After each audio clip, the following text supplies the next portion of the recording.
Tonight, the deadly crash, a stolen truck intentionally plowing into a Texas building. Powerful storm slamming the northeast at this hour, and Israel bracing for an imminent attack from Iran that could come at any minute. First, the images coming in, a stolen tractor trailer barreling its way through a Texas public safety office. At least one person killed, more than a dozen injured. Authorities say the driver rammed the building on purpose. A deputy already chasing that stolen truck. What we're learning about the suspect and a possible motive. Marcus Moore at the scene. Heavy rain and strong winds up to 50 miles per hour hitting the northeast. Neighborhoods further south underwater, cars washed away. Wind alerts from Georgia to Maine. Rob Marciano tracking it all.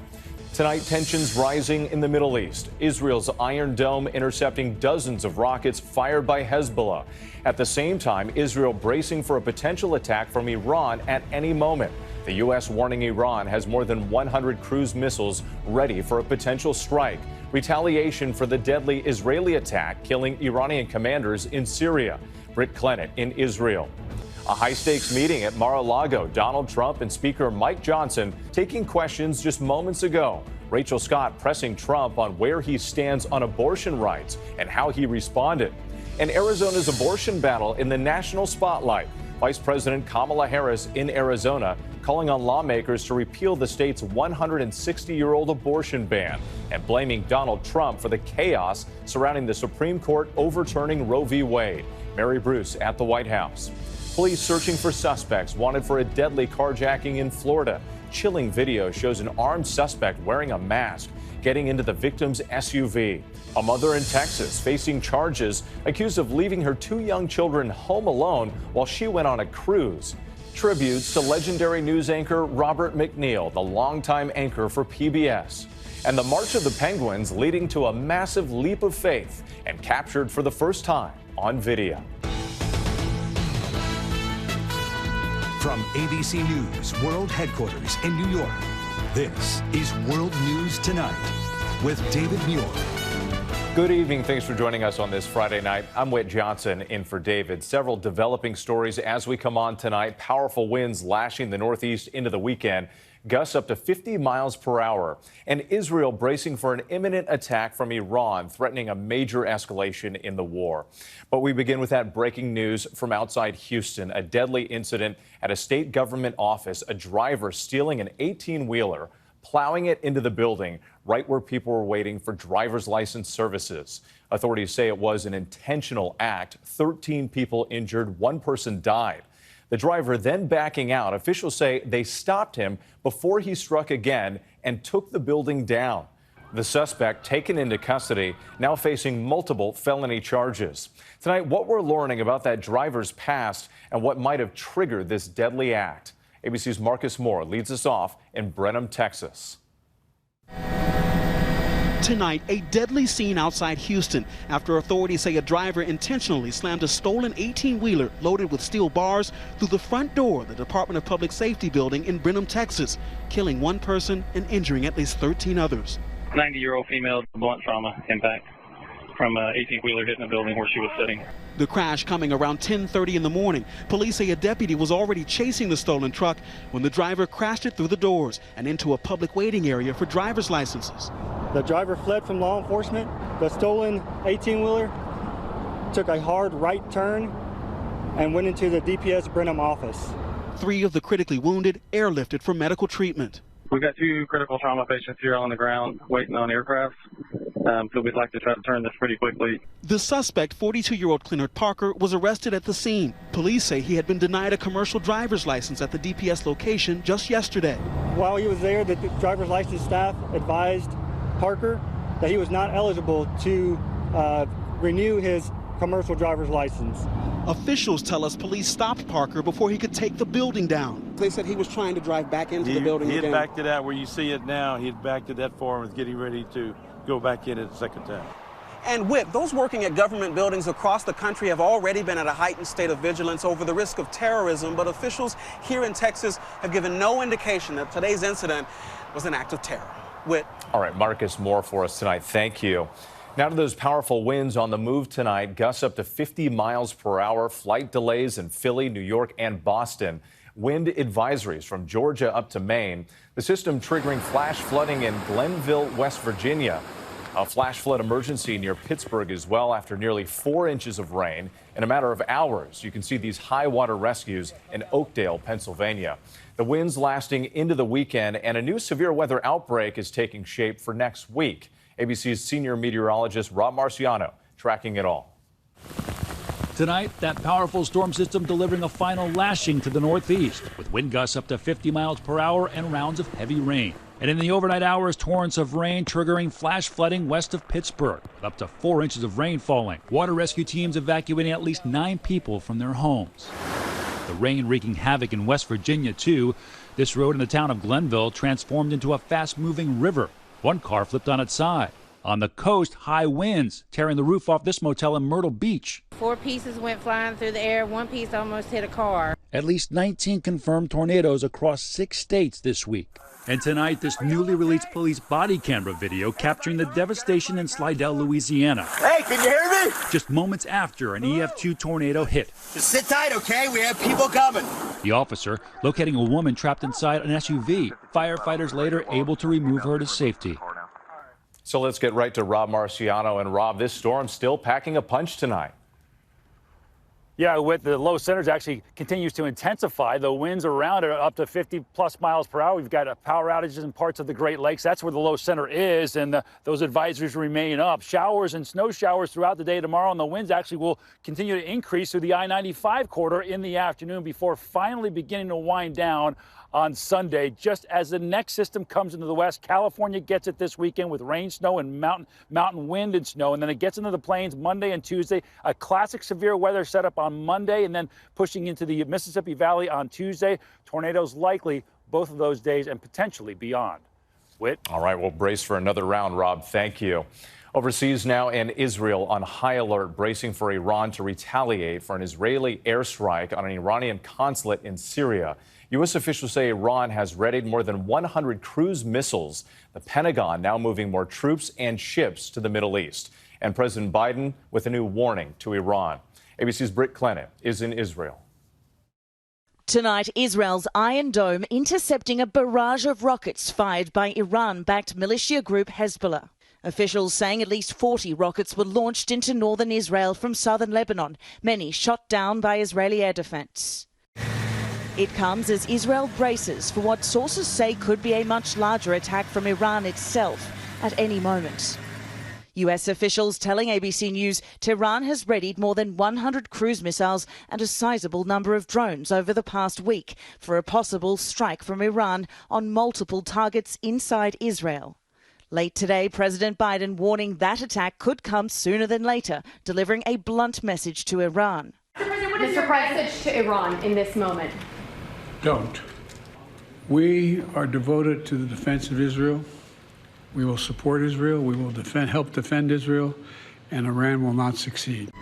And tonight, the U.S. moving new assets into the region, including troops, ships and aircraft to protect U.S. forces. 2 Navy destroyers already in the Mediterranean Sea on hand to provide missile defense.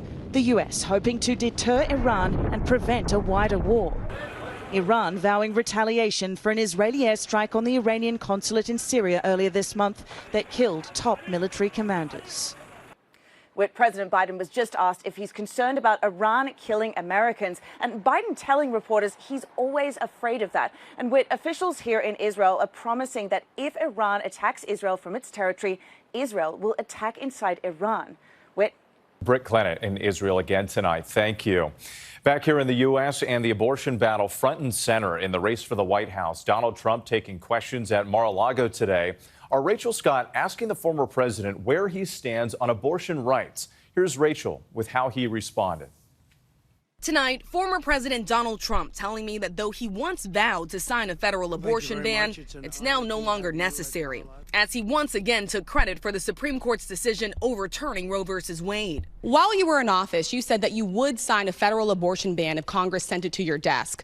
Why should Americans trust your word that you would not do it now if you were reelected? Because we don't need it any longer, because we broke Roe v. Wade, and we did something that nobody thought was possible. We gave it back to the states. Trump's about-face comes as he acknowledges abortion is now a losing issue for Republicans at the ballot box. It will now be on the ballot in as many as 14 states this year, including several crucial battlegrounds. Over the years, Trump has taken positions on both sides of the issue. I'm very pro-choice. I'm pro-life.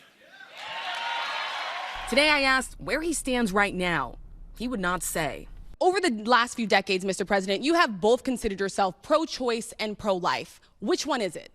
Well, you know exactly which one it is. And when I was in New York and when I was a Democrat also, just like Ronald Reagan, you know, Ronald Reagan was a Democrat. We sort of followed a very similar path. But if you look at what we've done with Roe v. Wade, we did something that everyone said couldn't be done, and we got it done. Former President Donald Trump standing next to embattled Speaker of the House Mike Johnson, who is facing threats to his leadership.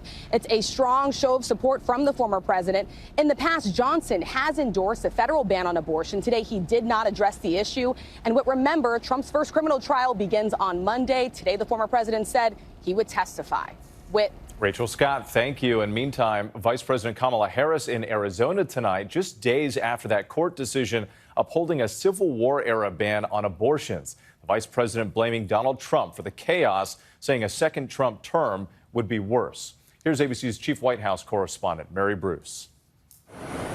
Vice President Harris tonight touching down in what is now ground zero in the debate over reproductive rights. Here in Arizona, they have turned back the clock to the 1800s to take away a woman's most fundamental right, the right to make decisions about her own body.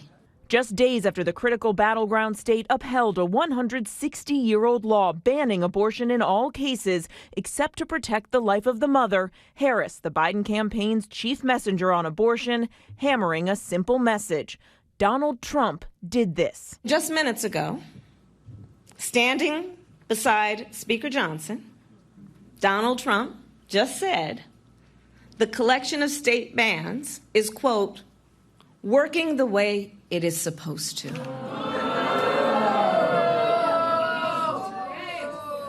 And as much harm as he has already caused, a second Trump term would be even worse.